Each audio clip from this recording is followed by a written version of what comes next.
Tea is a plant that grows in warm climates. But when tea is used as leverage, it can make relations between a country and its colonies grow very cold. Due to the American boycotts, tea smuggling, and the resulting financial struggles of tea companies, the British government was on the verge of losing a large amount of tax revenue.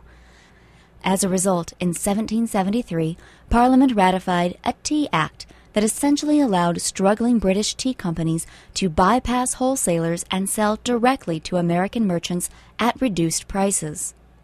The Tea Act did help the tea companies, but more significantly, it stirred up the colonists' intense resentment of Parliament again. They did not believe Britain had the right to tax them without having their own representation in Parliament. This time, protesters decided to take more decisive action than a boycott. In the harbors of New York and Philadelphia, mobs of defiant Americans lined the docks to keep crews of British ships from unloading any of their low-priced tea. With tensions running high, the royal governor of New York told ship captains their tea cargo could only be unloaded in New York if they had the protection of bayonets and cannons. In Massachusetts, the royal governor did not want to fall into the weak position his New York counterpart had accepted. He decided to show these American rebels who was in authority by ordering 3 tea ships docked in Boston Harbor to remain there until their cargoes were unloaded.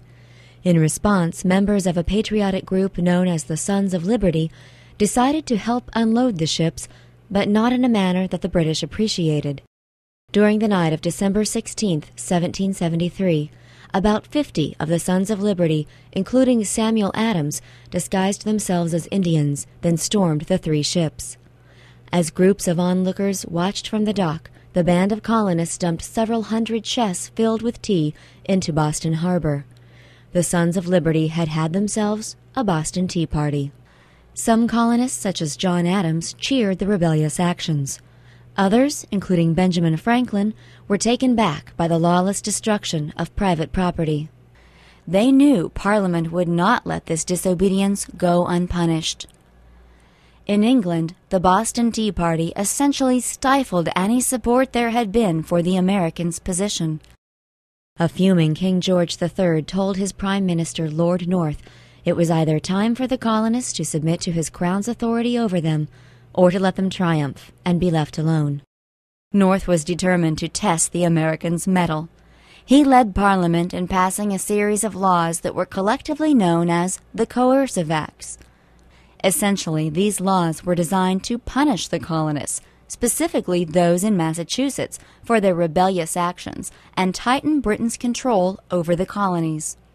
The Coercive Acts included the Boston Port Act, a law that closed Boston Harbor until the destroyed tea was paid for.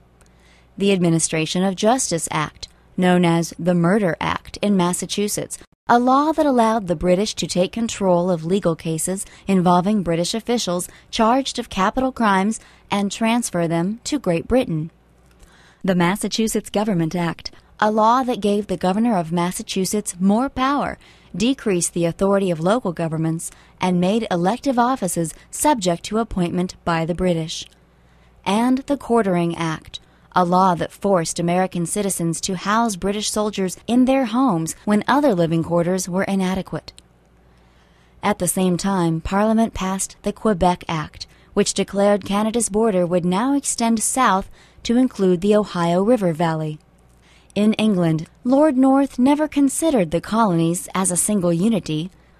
Because much of the punishment dealt by the Coercive Acts was directed at Massachusetts, he believed the other American colonies would be content to live under British authority and wouldn't object to the laws directed mainly at one colony. In America, however, the Coercive and Quebec Acts were being called the Intolerable Acts. Colonists were largely convinced that these laws infringed on their liberties to an intolerable degree. The Intolerable Acts became the rallying point needed for the colonies to band together, and they were the catalyst that gave men the fire to fight for their freedom. Tea is a plant that grows in warm